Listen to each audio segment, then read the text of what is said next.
Is it? Okay.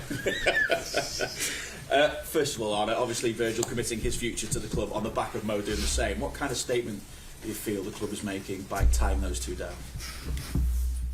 No, it tells you that we want to keep our best players. The players that have played a great season for so many years in a row now, and that we are able to keep them when they are a free agent, tells you probably the ambitions we have for the upcoming years. And I'm really happy that the both of them extended. Virgil, we've spoken about Mo last week, and Virgil has been so important for us defensively, offensively, in and around the dressing room. Great personality and a great football player. Obviously, then I have to ask you about Trent as well. I mean, what message do you hope the fact that 2 out of the 3 have signed sends to him? And do you know yet what decision he's made regarding his future? No, I think you would be surprised if I answer differently now than I've answered for the whole season. So it's nice that we've done already 2 announcements, and we can talk about that for hours. But if you want to talk for hours about me, about Trent, then it's for hours the same answer. We don't talk about these things as long as things are not done yet, and they aren't. So that's why we don't talk in public about his situation. But I take it though, like you did with Mo and with Virgil, you would still hope that Trent would see his future here. Trent is coming back from an injury. He trained with us yesterday, and every time he plays with us and trains with us, he shows his commitment. He shows how he's worked so hard to be back already now.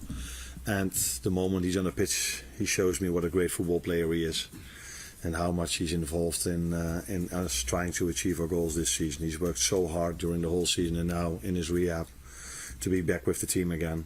And the fans of Liverpool, everyone who watches football for the last 5, 6 or 7 years, knows that he's an incredible fullback. Has been an incredible fullback for this football club. And let's see what the future brings. Ready for this weekend, Trent? Not to start, but if today and tomorrow things go well, he might be on the bench, but definitely not start because he's out for 5.5 weeks, and this is today probably his first session with the team.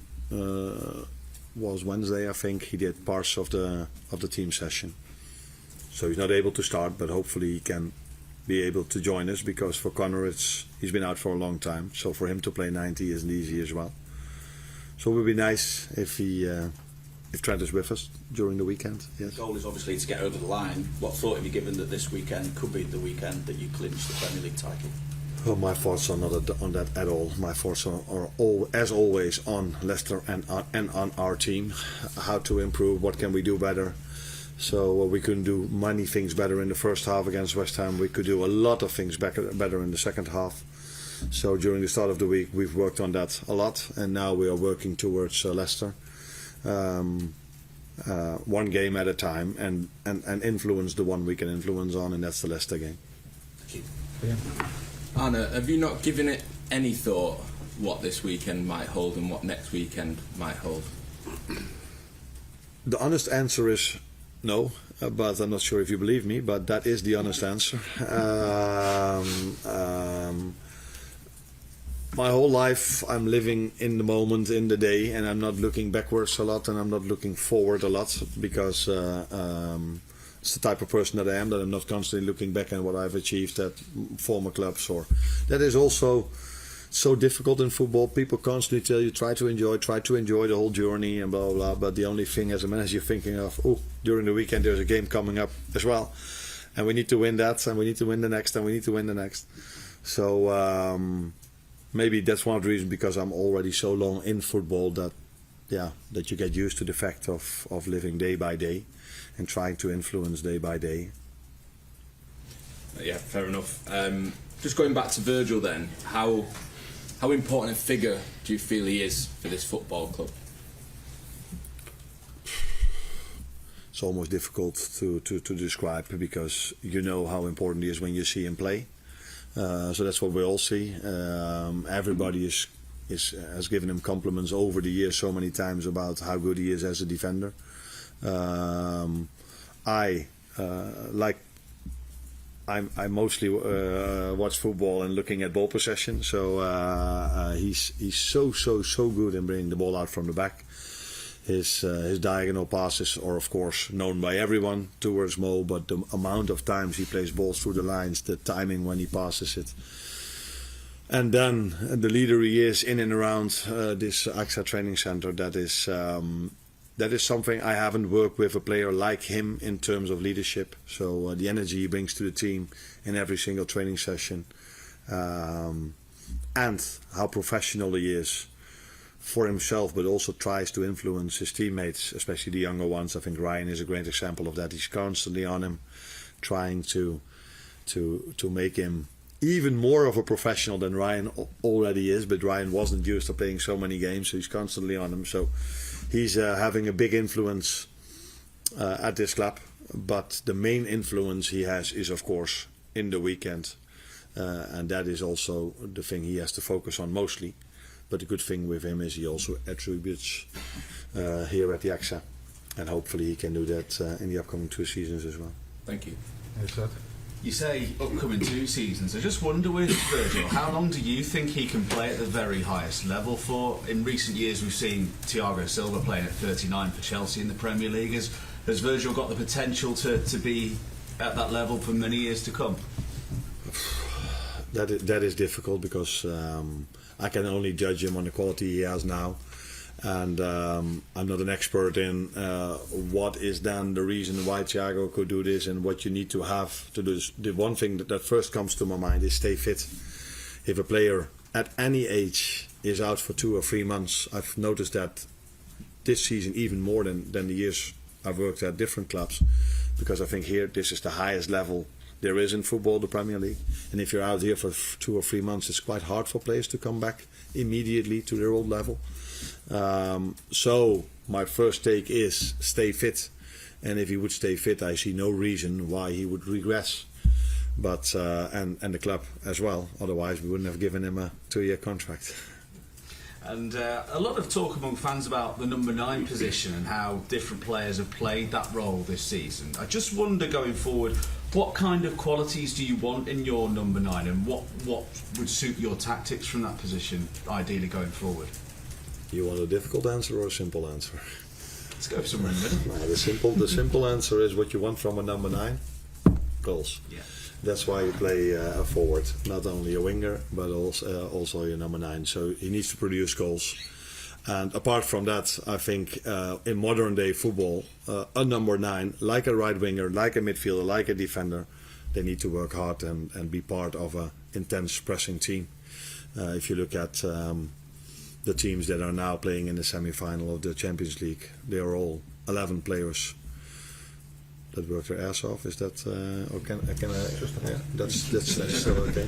Apologies. Yeah, apologies for the language. So that is also what I'm expecting from our number 9, that he's part of an intense pressing team. But in the end, it's helpful if the number 9 of Liverpool or at any team in the world scores goals. That was the short answer. About 5 live. Now that they're both done, Arne, are you able to give us any insight on how impressed you've been with how Mo and Virgil have not let any of the contract talk, and obviously what's been going on this season, impact anything at all on the pitch?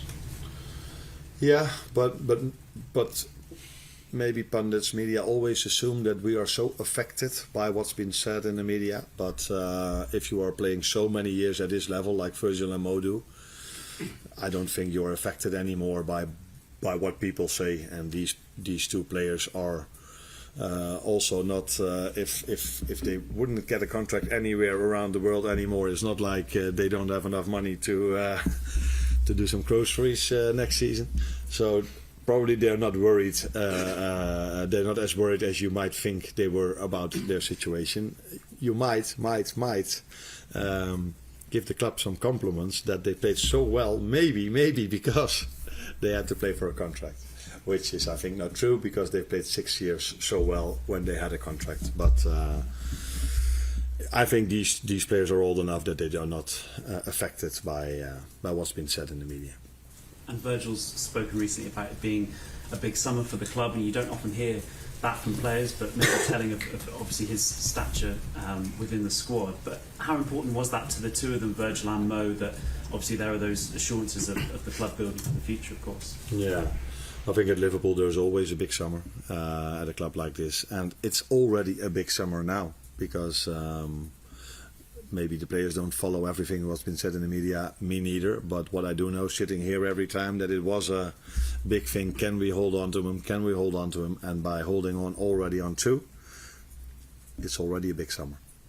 So let's see what the rest of the summer will bring, but it would be strange for me to say now that I'm not happy with the team we are having, because I've said this for a year.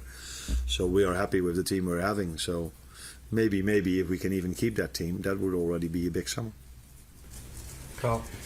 On that though, people always say if you stand still, you go backwards in terms of transfers. So how much are you planning for the improvements that have to be made, and where do you think improvements have to be made in this team, which has done so well already this season? Yeah, we showed the opposite last season, Yeah. because we didn't change anything. So, and I don't think we went downwards.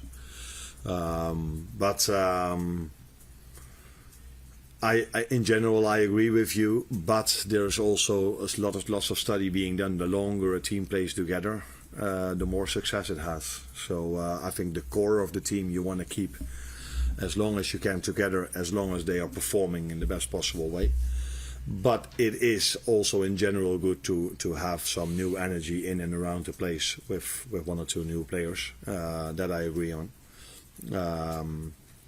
But it isn't really a necessity if you look at the quality we have and the quality of a season we've had. Because again, we saw during the week how good of a team Newcastle is. So they're number 3 now. So that they played so well against us in the League Cup final isn't probably not a surprise anymore. And Paris Saint-Germain has been good, but Villa showed, the number 7 at the moment in England, that they can win from Paris Saint-Germain. What a league we are in. No.